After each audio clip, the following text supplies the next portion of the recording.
And I know Republicans in the House are out there celebrating the bill they passed this morning like it's a done deal.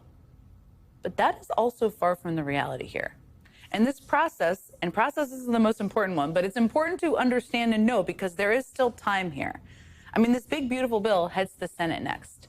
And if the Senate makes even a single change to the text of this bill before passing it, that new bill will have to go back to the House for them to pass, and so on and so forth. The two chambers have to come to an agreement on the text of the bill. The reality here is that the average budget reconciliation process takes 5 months.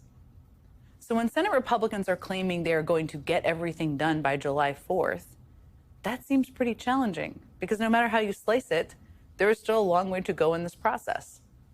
Now, up to this point, Republicans in the House jammed this bill through the first step of the process as quickly as they could, literally held hearings overnight, pulling all-nighters to pass their first draft of the bill as soon as possible. Some people even fell asleep during that. That meant there was no way for members of Congress, for journalists, for the public, anyone, to go through what was actually in the bill. That was very much by design. That also meant there was very little time for citizens around the country to voice their concerns, to peacefully protest, to push their representatives to vote against it if they're against it. But now this whole process slows down, and there's time to dig into it, to ask questions, to peacefully protest if you choose, to write and call representatives. And remember, Republicans can only afford to lose 3 votes in the Senate. And there are a lot of ways they could lose those votes. I mean, The Hill reports today that they have a count of 5 to 7 Republican senators who could be a no because of the bill's Medicaid cuts. People like Senator Susan Collins of Maine, Senator Thom Tillis of North Carolina, and Senator Jon Husted from Ohio, who are all up for re-election next year. Did they really want to run on a campaign of having cut Medicaid, health care, and food stamps, all to ensure the wealthiest get more tax breaks? Because there are a whole lot of campaign ads I can think of that can be run just around their vote on this particular bill. One Republican senator told The Hill, quote, "There's probably 5, 6, 7 of us who, if you do anything that cuts into benefits, you're going to have a real problem. Wait till that person reads the text of the House bill." Now, as Politico put it today, Senate Republicans are prepping for one big, beautiful rewrite.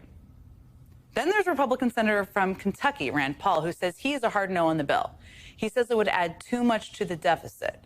Republican Senator Ron Johnson of Wisconsin says the country can't afford the bill as written. They're basically on different sides of their concerns. But those are 2 more potential no votes. So a bunch of Republican senators think the bill cuts too much. A couple think it doesn't cut enough. I'm not a mathematician here, but I think a bunch plus a couple is pretty much more votes than Republicans can lose. That means getting this bill rewritten and through the Senate is not going to be a cakewalk, and it could take time. That means time for constituents of those senators to show up at their offices. That means time for protests, and peaceful ones, of course, and phone calls, and journalists digging through the more than 1,000 pages in this bill to find everything Republicans tried to hide in it, and we tried to do that and talk about some of it tonight. I mean, there is time for Americans to apply pressure, not just in the Senate. Because, again, once the Senate eventually passes their version of the bill, it will head back to the House, and they will have to pass that version of it all over again. Today, Republicans only managed to pass this bill by a 1-vote margin. 215 votes for the bill, 214 votes against the bill. But after voting on that today, most members went home, as in back to their home districts, away from D.C. The House is actually in recess until early June. That means that the constituents of every Republican that voted for this bill have a real opportunity to make their voices heard.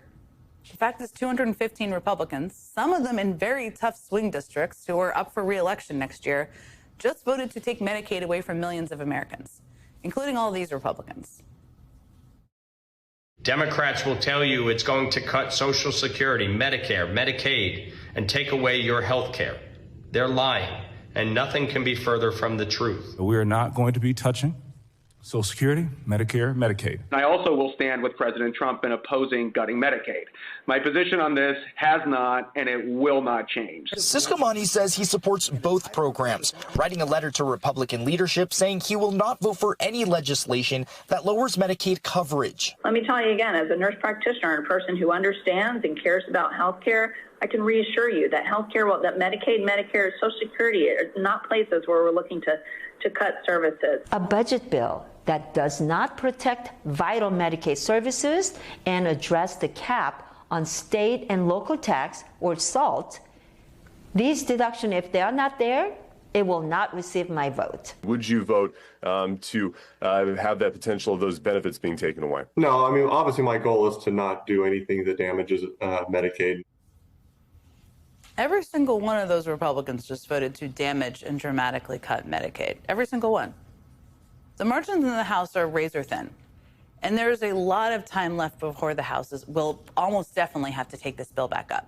A lot of time in which any swing district Republican member of Congress could face a lot of pressure from their constituents. So as we enter the